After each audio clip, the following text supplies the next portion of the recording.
దేవుని నామానికి స్తోత్రములు. అందరికీ వందనాలు. ఆదివారం ఉదయకాలం మందు దేవుని యొక్క సన్నిధిలో మనందరం కూడా కలుసుకొని ఆయనను స్తుతించి ఆరాధించి పరిశుద్ధులముగా ఒక చోట చేరి ఆయన మాటలను ధ్యానించడం మనందరికీ కూడా ఎంతో శోభస్కరం, ఎంతో ధన్యకరం.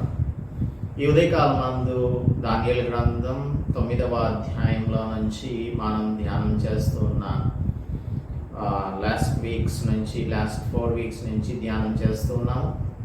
9వ అధ్యాయంలో నుంచి 25వ వచనం వరకు ధ్యానం చేస్తాం. 26 నుండి ఈరోజు ధ్యానం చేద్దాం. ముందుగా ప్రార్థించుకుందాం.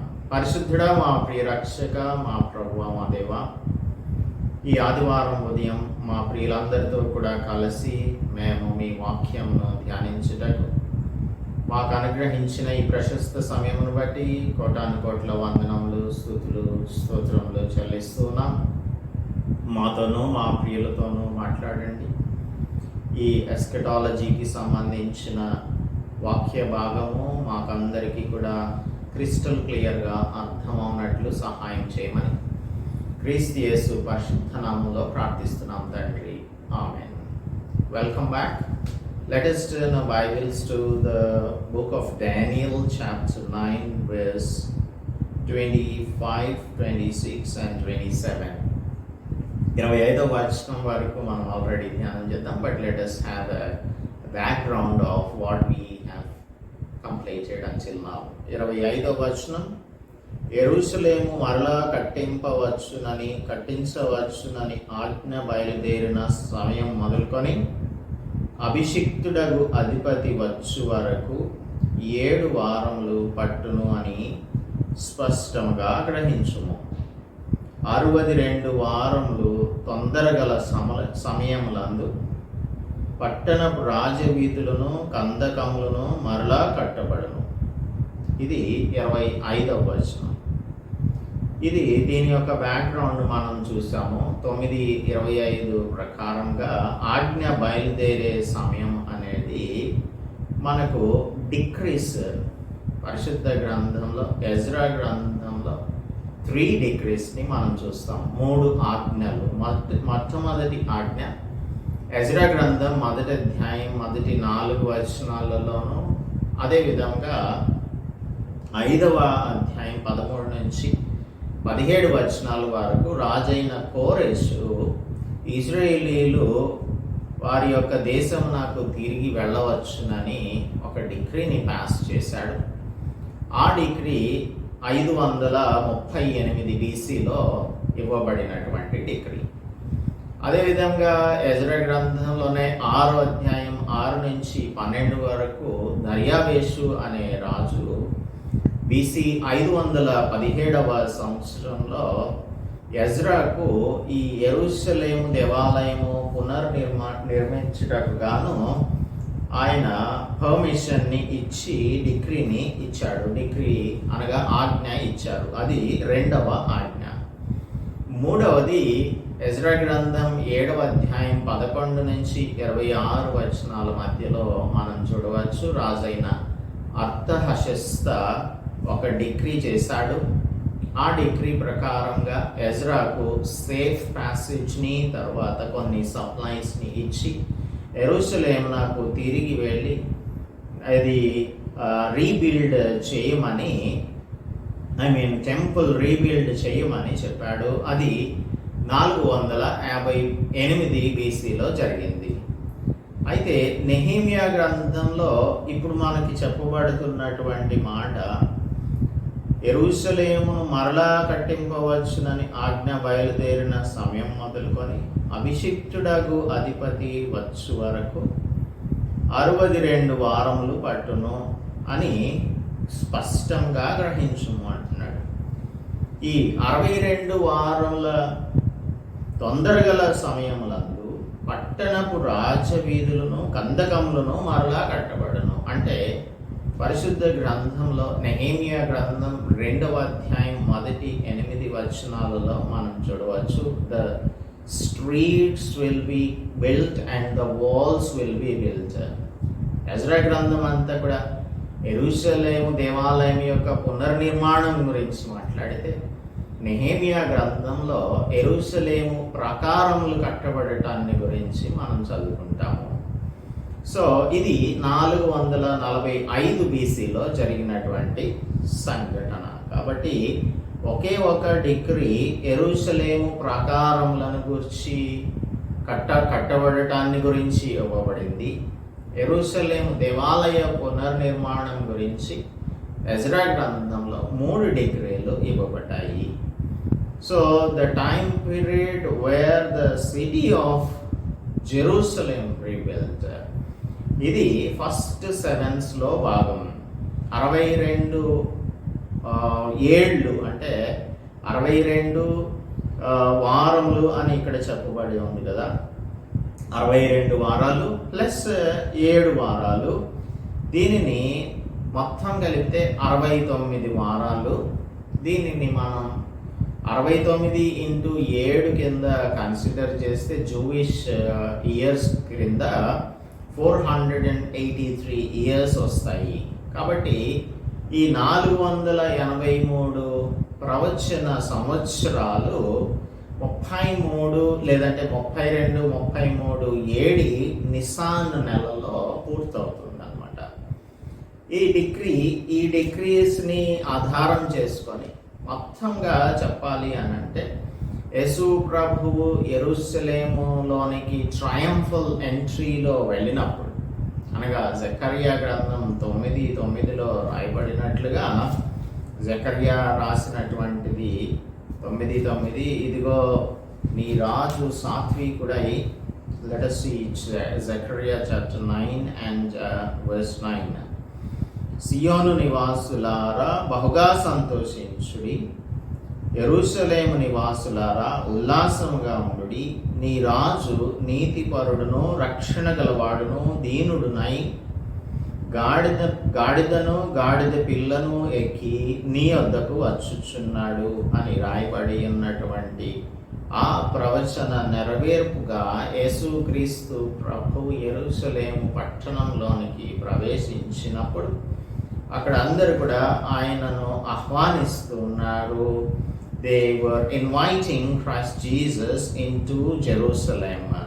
కాబట్టి ఈ ఈవెంట్స్ అన్నీ కూడా మనకు మరుగు చేయబడి ఉన్నాయి. మరుగు చేయబడి ఉన్నటువంటి విషయాన్ని లూకా సువార్త 19వ అధ్యాయంలో 41వ వచనం 19:41లో ఆయన పట్టణం నాకు సమీపించినప్పుడు దానిని చూచి దాని విషయమై ఏడ్చి, నీవును ఈ దినమందైనను సమాధాన సంబంధమైన సంగతులను తెలుసుకొనిన ఎడల నీకెంతో మేలు, కానీ ఇప్పుడు అవి నీ కన్నులకు మరుగు చేయబడి ఉన్నవి. ఇవి మరుగు చేయబడినటువంటి సంగతులు. కాబట్టి events that are going to be declared between the 69th 7 and the start of 70th 7 are to be looked at. మనకి ఇప్పుడు 69 వారములకు ఏం జరిగింది, ఆ 70వ వారం ఎప్పుడు స్టార్ట్ అవుతుంది అనే దానిని మనం అర్థం చేసుకోవాలి. So let's come back to the book of Daniel chapter 9 verse 26. 26వ వచనం. ఈ 62 వారములు జరిగిన పిమ్మట ఏమీ లేకుండా అభిషిక్తుడు నిర్మూలము చేయబడును. వచ్చునట్టి రాజు యొక్క ప్రజలు పవిత్ర పట్టణమును పరిశుద్ధ ఆలయమును నశింపచేయుదురు. వాని అంతం హఠాత్తుగా వచ్చును మరియు యుద్ధ కాలాంతం వరకు నాశనం జరుగును అని నిర్ణయింపబడెను. So what happens after these things అనేది అభిషిక్తుడు నిర్మూలము చేయబడతాడు. The Messiah will be cut off అని ఇక్కడ మనం చదువుకుంటాము. పవిత్ర పట్టణమును పరిశుద్ధ ఆలయమును వారేం చేస్తారు, నశింపజేస్తారు అని రాయబడి ఉంది. ఇప్పుడు మెస్సియా మనకు విమోచకునిగా, when the Messiah is to deliver his people from the operation. కాబట్టి ఈ ఆపరేషన్ నుంచి విడిపించవలసిన విమోచకుడైనటువంటి మెస్సియ ఈ విధంగా చంపబడటం లేకపోతే శిలువ మరణం నాకు అప్పగింపబడటం అనేది మనకు ఏ విధంగా అర్థం చేసుకోవాలి? యూదులైన వారందరూ కూడా మెస్సియ వస్తాడు, మమ్ములను ఈ రోమా సామ్రాజ్యం యొక్క ఆధిపత్యం నుంచి విడిపిస్తాడు అని వారు తలంచుచూ ఉన్నారు. అటువంటి మెస్సియ వచ్చాడు, రాజుగా వచ్చాడు అని చెప్పి వారందరూ కూడా ఇన్వైట్ చేస్తూ ఉన్నారు. ఇన్వైట్ చేస్తూ ఉంటే అటువంటి మెస్సియ కట్ ఆఫ్ చేయబడతాడు, అనగా నిర్మూలం చేయబడతాడు అని చెప్పబడడం ఏంటి? ఇది యెషయా గ్రంథం 53వ అధ్యాయం 5 నుంచి 10 వరకు రాయబడి ఉన్న వాక్య భాగ నెరవేర్పుగా దీనిని మనం గమనించాలి. Messiah will not be cut off forever. ఆయన మన కోసం మన అతిక్రమ క్రియలను బట్టి అతడు గాయపరచబడెను, మన దోషములను బట్టి నలకొట్టబడెను, మన సమాధానార్థమైన శిక్ష అతని మీద పడెను, అతడు పొందిన దెబ్బల చేత మనకు స్వస్థత కలుగుచున్నది. ఆయన మనకు ఆత్మస్వస్థతను ఇవ్వడం కోసం శిలువ మరణాన్ని పొందాడు, దెబ్బలు పొందాడు, ఆయన నలగగొట్టబడ్డాడు, గాయపరచబడ్డాడు. మనందరం కూడా గొర్రెల వలె త్రోవ తప్పిపోయిన వారంగా ఉన్నప్పుడు, మనలో ప్రతివాడు కూడా తనకి ఇష్టమైన త్రోవకు తొలగినప్పుడు యెహోవా మన అందరి దోషమును అతని మీద మోపాడు. ఇది మనం అర్థం చేసుకోవాలి. శతాబ్దాలుగా ఎదురు చూసిన మెస్సియా వచ్చేది నిర్మూలం చేయబడటానికా అనేది అందరి యొక్క ప్రశ్న. కానీ యేసు ప్రభు వచ్చిందే అందుకు, రాబోయేదే అందుకు అని యెషయా గ్రంథం 53వ అధ్యాయం మనకు తెలియజేస్తుంది. సో ఆయన చనిపోకపోతే మన పాప పరిహారం జరగదు కనుక ఆయన మన నిమిత్తము అన్యాయపు తీర్పు పొందిన వానిగా కొనిపోబడ్డాడు అని ఇక్కడ రాయబడి ఉంది. సో ఈ విధంగా యేసుక్రీస్తు ప్రభు చేసేటువంటి కార్యమును మనకు తెలియజేస్తుంది. ఆయన కొట్టివేయబడతాడు అనేది 26వ వచనం చెప్తోంది. ఏమీ లేకుండా అభిషిక్తుడు నిర్మూలం చేయబడును. కాబట్టి మనకు ఈ 62 వీక్స్ ప్లస్ 7 వీక్స్ ఇంకా 70th వీక్ దీని యొక్క మర్మం తెలుసుకోవాలి అని అంటే ఇది రాబర్ట్ ఆండర్సన్ అనే ఒక వ్యక్తి చెప్పేది. 360 days ఉన్న సంవత్సరాలు యూదుల యొక్క సంవత్సరానికి, యూదులు వారి యొక్క సంవత్సరానికి 360 రోజులను లెక్క పెడతారు. ఇప్పుడు మనకు ఇంగ్లీష్ క్యాలెండర్, గ్రెగేరియన్ క్యాలెండర్ ప్రకారం 365 రోజులు ఉన్నాయి. అయితే ఈ ఆండర్సన్ చెప్పేది యూదుల యొక్క కస్టమరీ మంత్స్ 360 రోజులకు 360 రోజుల సంవత్సరాన్ని గురించి మాట్లాడుతుంది. ఈ అభిషిక్తుడు అనే అధిపతి, అభిషిక్తుడైనటువంటి అధిపతి వచ్చు వరకు 7 వారములు పట్టును అని స్పష్టంగా గ్రహించుము అని 25వ వచనం చెప్తుంది కదా. ఈ 7 వారాలు ప్లస్ 62 వారాలు కలిపితే 69 వారాలు అవుతుంది. సో హీబ్రూ వొకాబ్యులరీలో అధిపతి అని ఇక్కడ రాయబడి ఉంది, కానీ దానికి ఎగ్జాక్ట్ ట్రాన్స్లేషన్ ప్రిన్స్ అని వస్తుంది, or the strong or mighty ruler అని అర్థం వస్తుంది. ఇప్పుడు ప్రిన్స్ అంటే he is more than the son of a king or the heir of the king. రాజుగారి యొక్క వారసుడు లేదంటే కుమారుడు అనే దానికన్నా కూడా ఈ ప్రిన్స్ అనే మాటకు ఇంకా ఎక్కువ గొప్ప అర్థాన్ని ఇస్తుంది గ్రీక్ లో రాయబడి, హీబ్రూలో రాయబడి ఉన్నటువంటి మాట. యేసుక్రీస్తు ప్రభువు తనను తాను రాజుగా ప్రెజెంట్ చేసుకున్న సందర్భం పరిశుద్ధ గ్రంథంలో మనం ఎక్కడ చూస్తాము అంటే మార్కు సువార్త 11వ అధ్యాయం 10వ వచనంలో, మార్కు సువార్త 11వ అధ్యాయం 10వ వచనంలో 11:10లో వచ్చుచున్న మన తండ్రి అయిన దావీదు రాజ్యం స్తుతించబడును గాక, సర్వోన్నతమైన స్థలములలో జయము అని కేకలు వేస్తున్నారు అక్కడ ఉన్నటువంటి ప్రజలు. జయము ప్రభు పేరిట వచ్చువాడు స్తుతింపబడును గాక. ఇంకా లూకాసు వార్తలో మనం చదువుకుంటే 19వ అధ్యాయంలో, లూకాసు వార్త 19వ అధ్యాయం 38వ వచనం, 19:38, 19 and 38 of Luke. ప్రభు పేరిట వచ్చు రాజు స్తుతింపబడును గాక. రాజు అని అంటున్నారు. పరలోకమందు సమాధానమును సర్వోన్నతమైన స్థలములలో మహిమయు ఉండునుగాక అని తాము చూసిన అద్భుతములన్నింటిని గురించి మహాశబ్దంతో దేవుని స్తోత్రం చేయసాగిరి. అప్పుడు వీళ్ళందరూ కూడా అరుస్తూ ఉన్నప్పుడు అక్కడున్నటువంటి ఈ యూదులైన వారు చూడండి, ఆ సమూహంలో ఉన్న కొందరు పరిసయ్యులు, బోధకుడా నీ శిష్యులను గద్దింపుము అని ఆయనతో చెప్పగా, ఆయన వారిని చూచి, వీరు ఊరకుండిన ఎడల ఈ రాళ్ళు కేకలు వేయును అని మీతో చెప్పుచున్నాను. ఒకవేళ ప్రజలు గనక ఆయనను గురించి స్తోత్రం చేయకపోతే, ఊరుకుంటే రాళ్ళు ఆయనను గురించి స్తోత్రం చేస్తాయి అని యేసు ప్రభువు అంటున్నారు. అయితే ఆయన ఇంతకుముందు అనేకమైన సార్లు ఆయన ఎప్పుడు కూడా ఇలాగ మాట్లాడలేదు. ఒక కుష్ఠరోగిని స్వస్థపరిచినప్పుడు నీవు వెళ్ళి ఎవరితో ఏమీ చెప్పకు అని చెప్పాడు లూకాసు వార్త 5:14లో.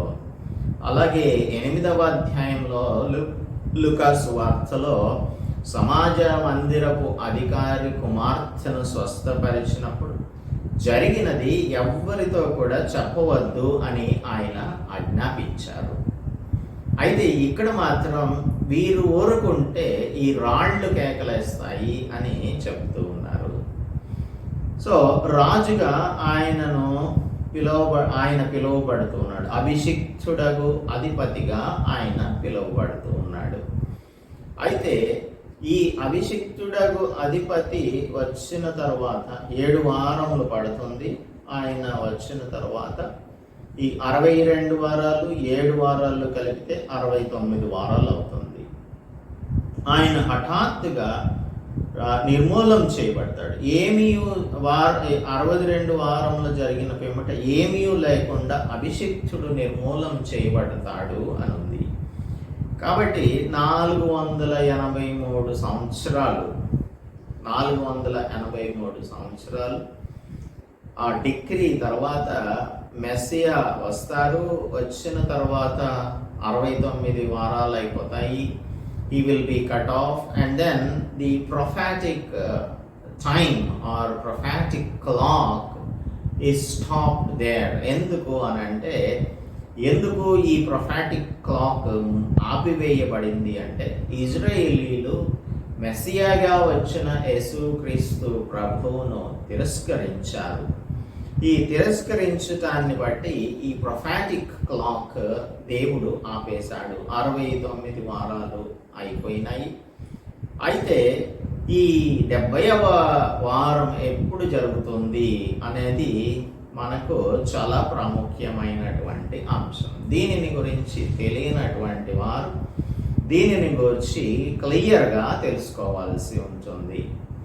సో ఇప్పుడు మనం what happens after the 69 weeks ante Messiah will be cut off, and number 2, the holy city will be destroyed. Parishuddha Patchanamu, Parishuddha Alayamu నశింప చేయబడతాయి.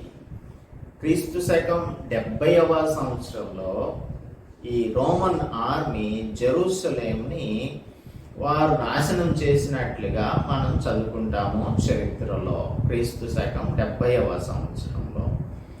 ఆ తర్వాత కంటిన్యూడ్ వార్, కొనసాగుతున్నటువంటి యుద్ధం మనం ఇజ్రాయేల్ చరిత్రలో చూస్తూ ఉంటాము. ఈ 69వ వారం నుంచి 70వ వారం ప్రారంభం నాకు మధ్యలో అంతా కూడా ఆన్ గోయింగ్ వార్ జరుగుతుంది అనేది మనకు కనిపిస్తుంది. మరియు యుద్ధ కాలాంతం వరకు నాశనం జరుగును. యుద్ధ కాలాంతం ఈ కంటిన్యూడ్ వార్ జరుగుతుంది. అనేక మంది ఈ 1948వ సంవత్సరం 14 మే 1948వ సంవత్సరంలో ఇజ్రాయేల్ దేశం అప్పటి వరకు ఎగ్జిస్టెన్స్లో లేనటువంటి దేశం క్రొత్తగా ఏర్పడిన తర్వాత నుంచి కూడా యుద్ధాలే జరుగుతూ ఉన్నాయి. అంతకుముందు గ్రీక్స్, రోమన్స్, ఇంకా అనేక మంది క్రూసేడర్స్, అంతకుముందు బాబిలోనియన్స్ 586 BCలో యెరూషలేమును, పట్టణమును, దేవాలయమును పాడు చేశారనేది మనకు తెలుసు. 1967వ సంవత్సరంలో 6 రోజుల పాటు ఇజ్రాయేలు యుద్ధం చేయవలసి వచ్చింది దాని యొక్క ఎగ్జిస్టెన్స్ కోసం. అలాగే 1973వ సంవత్సరంలో ఇజ్రాయెల్కిను అరబ్ స్టేట్స్, ఈజిప్ట్, సిరియా యొక్క నాయకత్వంలో మిగిలినటువంటి ఈ అరబ్ దేశాల వారు ఇజ్రాయేల్ మీద యుద్ధాన్ని ప్రకటించారు. దానిని యోమ్ కిపూర్ వార్ అని అంటారు. ఒక జూయిష్ హాలిడే సందర్భంగా వారు ఈ ఇజ్రాయేల్ దేశం మీద యుద్ధాన్ని చేసినట్లుగా చరిత్ర చెప్తోంది. అలాగనే మనం కొనసాగుతున్న ఈ ఇజ్రాయేల్ వ్యతిరేక ఉగ్రవాదాన్ని కూడా మనము ఇప్పుడు చరిత్రలోనే కాదు, ప్రస్తుత కాలంలో జరుగుతున్నట్లుగానే చూస్తూ ఉన్నాము. ప్రపంచ దేశాల యొక్క ఒత్తిడి ఇజ్రాయేల్ దేశం మీద ఉంటూనే ఉంది. యుద్ధ కాలాంతము ఎప్పుడు వస్తుందో మనకు ఈ 70th వీక్ బిగినింగ్ అనేది ఇప్పుడు మనకు తెలియదు, కానీ ఇట్ విల్ కమ్ లేటర్. అది మనం చూడబోతున్నాం. 27వ వచనం చదువుకుందాం. అతడు అంటే వచ్చునట్టి రాజు, ఈ రాజు ఏం చేస్తాడు? ఒక వారం వరకు అనేకులకు నిబంధనను స్థిరపరుస్తాడు. అర్ధవారమునకు బలిని నైవేద్యమును నిలిపివేయును. హేయమైనది నిలుచు వరకు నాశనం చేయవాడు వచ్చును. నాశనం చేయవానికి రావాలనని నిర్ణయించిన నాశనం ముగించు వరకు ఇలాగున జరుగును. సో 4 పాయింట్స్ని మనం ఇక్కడ చూస్తున్నాము. ఈ వచ్చునట్టి రాజు ఏం చేస్తాడంటే అనేకులకు నిబంధనను స్థిరపరుస్తాడు. ఇది యూదులను గురించి తెలియజేయబడుతున్నటువంటి మర్మం. ఈ అనేక మంది యూదులు ఈ రాజును నమ్మేటువంటి వారిగా ఉంటారు. ఈ రాజును అనగా వచ్చేటువంటి రాజు, ఆ రాజును అంత్యక్రీస్తును వారు నమ్ముతారు. ఆ అంత్యక్రీస్తు ఏం చేస్తాడు? వారితో ఒక పీస్ కవెనెంట్ని చేసుకొని, ఒక సమాధాన నిబంధనను చేసుకొని, ఒక వారం అనగా 7 years పీస్ అగ్రిమెంట్. అందులో అర్ధవారం అంటే 3.5 years అయిపోయిన తర్వాత ఆ మిడ్ పాయింట్లో ఏం చేస్తాడు? బలిని నైవేద్యాన్ని నిలిపివేస్తాడు. ఆ తర్వాత చేసేటువంటి పని మూడవది హేయమైనది నిలుచు వరకు, అంటే ఒక హేయమైన దానిని నిలుపుతాడు అనేది ఇక్కడ 27వ వచనం మనకు తెలియజేస్తుంది. He will set up the abomination of desolation. హేయమైన దానిని నిలుపుతాడు. ఆ desolation until the coming, it lasts until the coming of his destruction. This ruler is destroyed. ఈ అంత్యక్రీస్తు యొక్క నాశనం వచ్చేంత వరకు కూడా ఈ హేయమైన కార్యములు కృత్యములు జరుగుతాయి. అనేకులు అంటే మెనీ ఆఫ్ ద జ్యూస్. 70వ వారం ఎప్పుడు స్టార్ట్ అవుతుంది అంటే ఈ కమింగ్ రూలర్, వచ్చేటువంటి రాజు, ఈ రాజు ఎప్పుడైతే వస్తాడో అప్పుడు the focus will be shifted from the church on to the Jewish nation. యూదుల మీదకు ఫోకస్ షిఫ్ట్ చేయబడుతుంది. సో అనేకులు ఏం చేస్తారు అని అంటే ఈ నిబంధనలో పాలివారిగా ఉంటుంటారు. అనేక మంది, majority of the juice will accept him as the king and they will think that he is the peacemaker. సమాధానకర్తగా వానిని అంత్యక్రీస్తును మీరు నమ్ముతారు. ఒక he will establish a guarantee or he will establish a peace agreement and he will guarantee, ఏమని guarantee ఇస్తాడు అంటే సమాధానం మీకు కలుగుతుంది అని చెప్తాడు. అప్పుడు ఈ యాంటై క్రైస్ట్ని పొలిటికల్ మెస్సియాగా యూదులైనటువంటి వారు పరిగణిస్తారు, లేదంటే నమ్ముతారు. యోహాను సువార్త 5వ అధ్యాయం 43వ వచనంలో యేసు ప్రభువు ముందుగానే తెలియజేస్తూ ఉన్నారు ఏంటంటే let us see 5:43 of John. నేను మిమ్మును ఎరుగుదును, దేవుని ప్రేమ మీలో లేదు.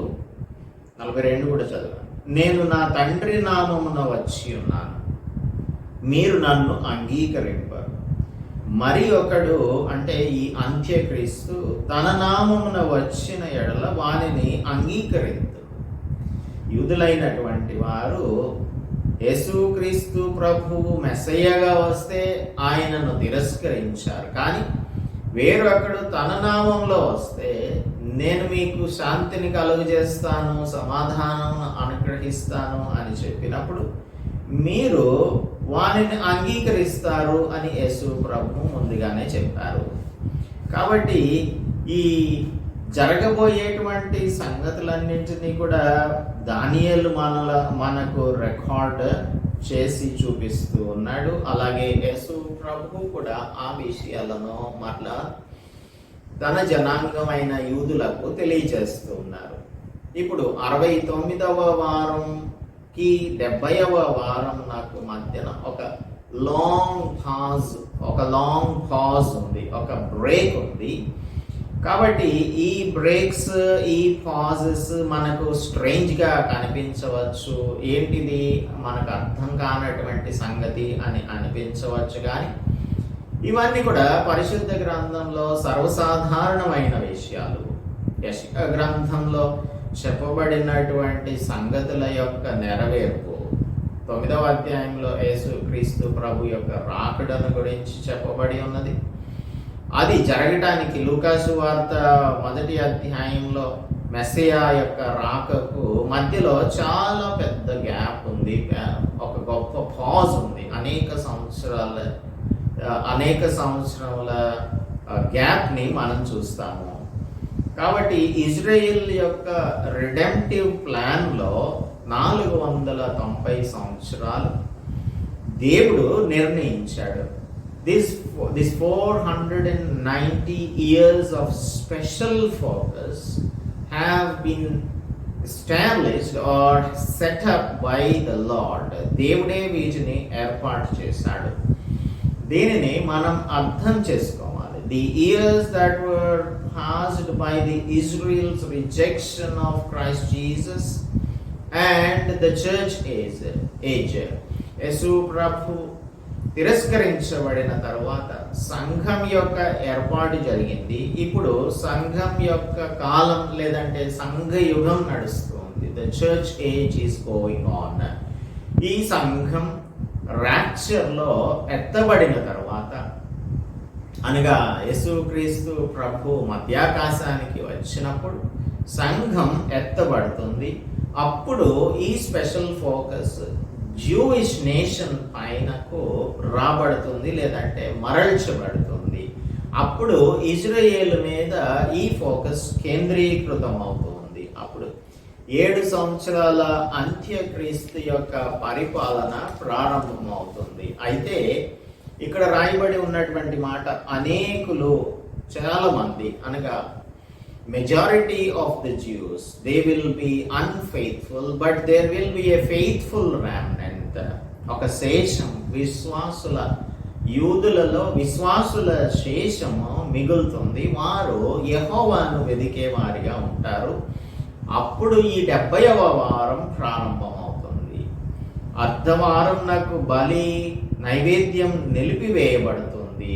ఇదంతా కూడా ఏంటి, ఎంతకాలం జరుగుతుంది అనేది ప్రకటన గ్రంథంలో స్పష్టంగా దేవుడు మన కోసం రాయించాడు. 12వ అధ్యాయంలో 12వ అధ్యాయం 6వ వచనము 12:6లో 1000 అచ్చట వారు 1260 దినములు ఆమెను పోషింపవలనని దేవుడు ఆమెకు ఒక స్థలము సిద్ధపరిచి ఉంచెను.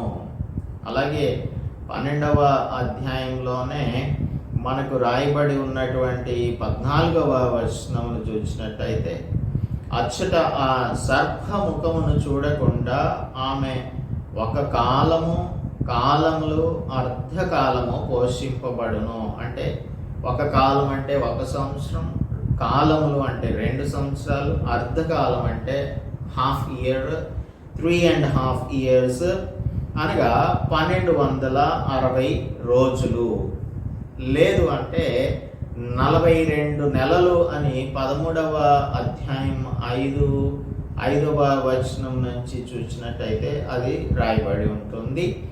సో 42 months 5 to 9 verses మనం దీనిని చూడవచ్చు. లేదు అంటే 14-15 వచనాలలో ఇది మనం చదువుకోవచ్చు. 1260 రోజులు నిర్ణయించబడినవి అని. So end of the sacrifice will be followed by the abominations.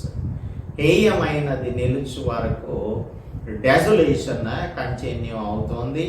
కాబట్టి ఈ హేయమైనటువంటి క్రియ అనేది అది ఏదైనా కావచ్చు.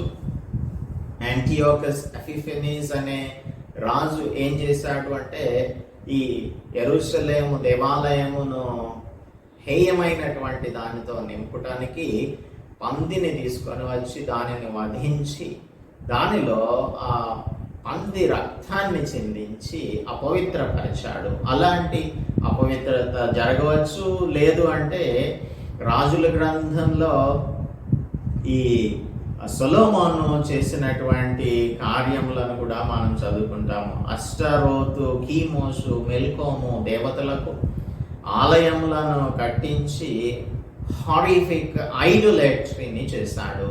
దేవుడు క్షమించలేనటువంటి విగ్రహారాధనను చేసినట్టుగా రాజుల గ్రంథం 2వ గ్రంథం 23:13లో చదువుకుంటాము. అలాగే ద్వితీయోపదేశకాండం 29:17లో ఈజిప్షియన్స్ హేయమైన క్రియలు చేశారు అనేది కర్ర, రాతి, వెండి, బంగారములతో చేయబడిన విగ్రహములను చేసి వాటిని వర్షిప్ చేయడం అనేది ఈజిప్షియన్స్ దగ్గర ఇజ్రాయేలీలు చూశారు.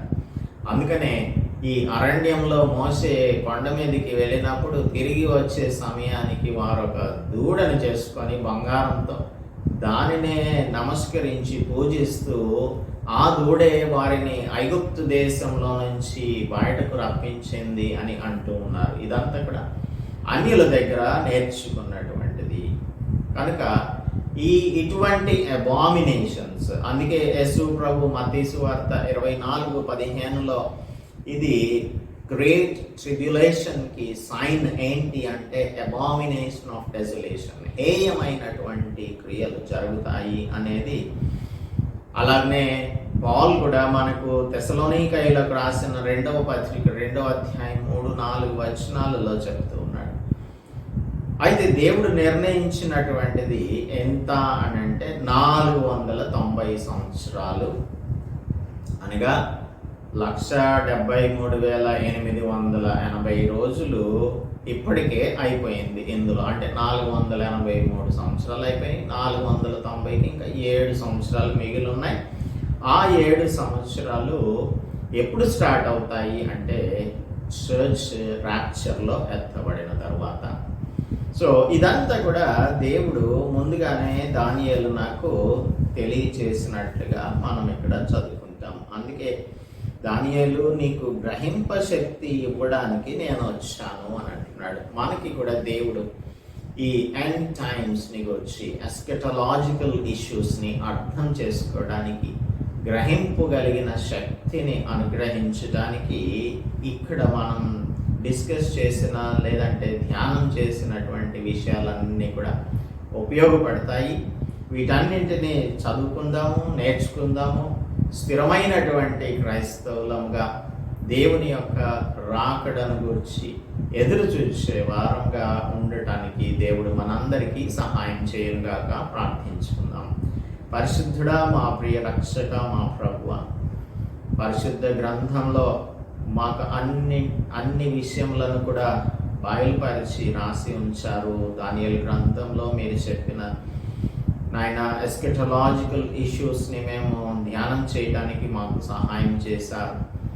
క్రిస్టల్ క్లియర్ అండర్స్టాండింగ్ కలిగి ఉండటానికి మీరు మాకు సహాయం చేస్తున్నందుకు వందనములు చెల్లిస్తూ, ఎక్కడ ఎటువంటి కన్ఫ్యూజన్ లేకుండా మేము ప్రభువా పరిశుద్ధ గ్రంథంలోని సంగతులను అర్థం చేసుకొని స్థిరమైన వారంగా జీవించినట్లు మా ప్రియులకు మాకు సహాయం చేయమని క్రీస్తు యేసు పరిశుద్ధ నామంలో ప్రార్థిస్తున్నాము తండ్రి. ఆమేన్.